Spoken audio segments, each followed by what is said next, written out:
Friday practice is complete and we've got some big F1 fantasy decisions to make.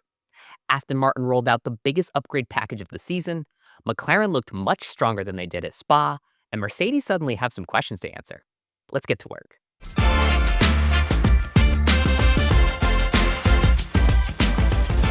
Starting with the upgrades, Mercedes and Ferrari brought some Hungary-specific aero changes, and McLaren are experimenting with their own Macarena wing.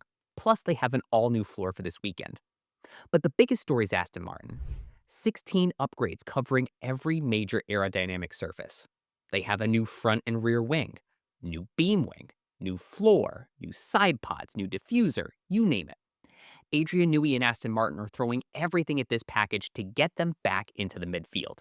And if it works, Alonso and Stroll could become two of the best value picks in F1 fantasy after the summer break. So how did those upgrades look? In FP1, we had 5 rookies on track, and the most relevant for us were Fred Vessi replacing Kimi Antonelli and Leo Fornaroli stepping in for Oscar Piastri. For Aston Martin, the early signs were encouraging. Alonso finished P13, but Stroll never really got the chance to show the car's pace after a suspension issue ended his session early. That's still going to be the biggest question for Aston Martin. The speed looks better, but can they actually put a clean weekend together? Up front, Ferrari looked as strong as we expected around the Hungaroring, finishing first and third, with the Red Bull slotted after them in second and fourth. Leclerc parked up with a failure at the end of the session, but Ferrari had him back out for FP2. Lance Stroll, on the other hand, wasn't so lucky. Aston Martin couldn't repair his suspension, so he sat out another session. We had drivers struggling with grip for the entire hour, and we saw gusts of wind pushing several drivers off the track and disrupting their flying laps. At the top of the grid, a huge 1-2 finish for Ferrari, followed by the upgraded McLaren of Lando Norris. Mercedes really struggled with their setup in this one, and George Russell could only manage P5, while Kimi Antonelli never logged a flying lap. Suddenly, our biggest fantasy decisions have changed. Is Kimi still the best 2x boost? Is Mercedes still the constructor to beat? It's all going to come down to Saturday's FP3. If you're enjoying the video, please make sure to like and subscribe. And before you head off to the summer break, we want to hear from you. Check out the survey link in the description and let us know how we can make our second half content the very best in F1 fantasy. Now let's zoom out for a second. As important as Hungary is, don't forget what comes next. After the summer break, we head straight into a sprint weekend at Zandvoort, and sprint weekends have produced the 4 highest scoring weekends of the season. So every move we make now should also help us when we get out of the summer break. Let's break down the 3 things you should consider to get ready for Zandvoort. First, decide whether you're chasing a 4A lineup. I'm projecting an Antonelli-Leclerc team with 1 price floor driver to cost around $127.8 million after this weekend. If you're comfortable running 2 price floor drivers, that drops closer to $123 million. If you're within a couple million of those budgets, this weekend's all about closing that gap. Prioritize Tier B drivers with a strong price game potential like Isaac Hadjar, Franco Colapinto, and Gabriel Bortoleto, and increase your cost cap to get closer to those 4A teams. For a lot of players, the only move is going from Red Bull back to Ferrari.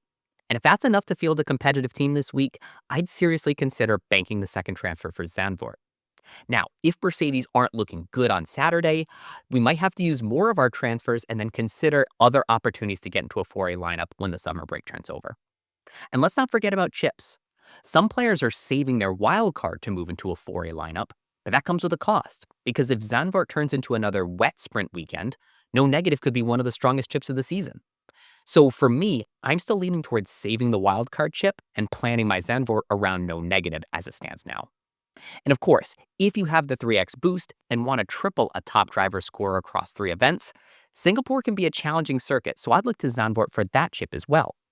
Triple points across the sprint weekend is just too much upside to ignore, so there's a lot of good chip options for that one. Let's answer some questions from our viewers. The first one comes from our friend Simon, who writes, what would you recommend for teams with a budget below $120 million? Running a team with Hadjar and a $3 million asset or Alonso, or a setup that avoids $3 million assets or Alonso, but doesn't include Hadjar? I recommend you stick with Hadjar for 1 more week. His $0.6 million price increase looks very likely, and on a circuit where overtakes are limited, I'd rather bet on his strong finishing position than stack a bunch of strong midfield drivers. Also, let's keep an eye on Hülkenberg. If he finishes this race, his Silverstone score drops off his 3-race average, and that puts him in a strong position for a price gain heading into Zandvoort. So your first team has scoring upside and price gain upside, no matter what your budget is. The next question comes from Walter Ritchie.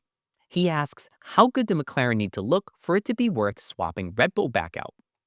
Earlier in the week, we talked about an upgrade in McLaren being an easy swap for those of us that ran Red Bull at Spa, because they only cost 0.1 million more. But now the bigger question is whether McLaren or Red Bull can knock off Mercedes, because they both looked more confident in FP2. What I want to know is, can McLaren actually beat Mercedes over a full race stint? If the long run pace and FP3 results say yes, I'd actually make that switch. Here's where the tier list stands after Friday. Ferrari are the only true must-have constructor as it stands now. Mercedes, McLaren, and Red Bull are all viable options, but FP3 is going to decide the order for me. I'm not moving the 2x boost off Antonelli just yet. He missed FP1 and never completed a flying lap on soft tires in FP2, so I don't think we've seen Mercedes' true pace yet. But Ferrari made a big statement on Friday. Over in Tier B, Lawson's shown me enough to bump him back to the buy category, but he's more likely to gain 0.2 million because he needs 10 points for 0.6 million. That's going to be hard to do at a low overtake circuit. Aston Martin's pace looks better, but Stroll made the case for why we need to wait one more race because their reliability is still a big concern. I'd sell Aston Martin, but the future's looking bright for them. And finally, here are the top lineups for the Hungarian Grand Prix. This is a classic team we shared in our weekend preview that has great cost cap upside to set the stage for a 4A lineup after the break. The big questions here are Kimi and Mercedes.